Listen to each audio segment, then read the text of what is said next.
o isa sa mga simbolo na nalalapit na ang Kapaskuhan. Gaya ng bilin na ito, sa unang araw ng Advento, sinisinihan natin ang lila o kulay lila ng kandila, simbolo ng pag-asa.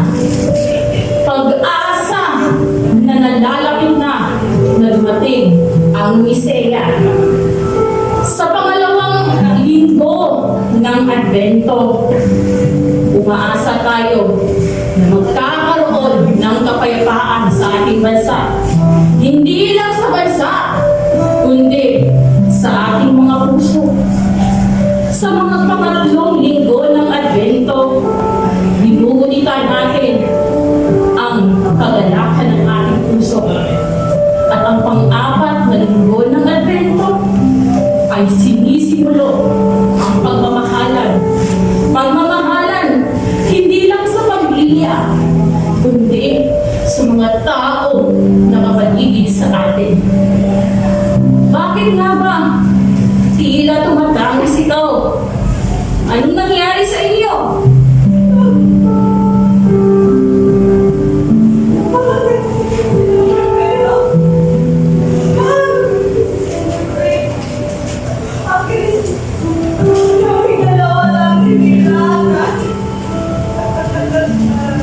Ang Kapaskuhan, hindi lang sa dalawang tao. Hindi porket hindi niyo kasama yung pamilya, hindi niyo ipapatiliw ang Kapaskuhan.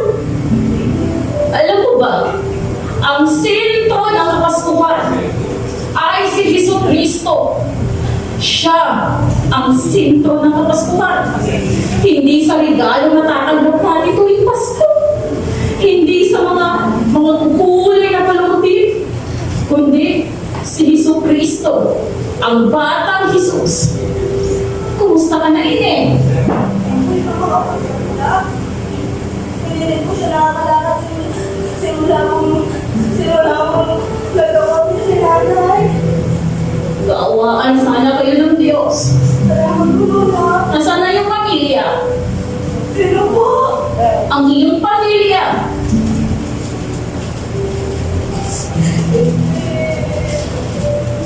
Bakit, Ine? Kumasin kami nanay. Kasama ko siya doon. Nagamatay sa COVID pagdating ko sa amin.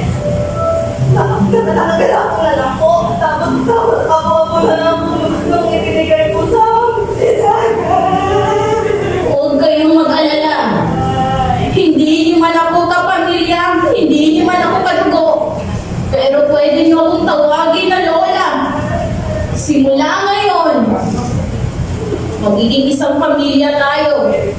Dahil sa pamilya, walang kadugo, walang kakamag-anak. Hanggat ang puso ninyo ay busila at handa niyo akong tanggapin bilang isang pamilya.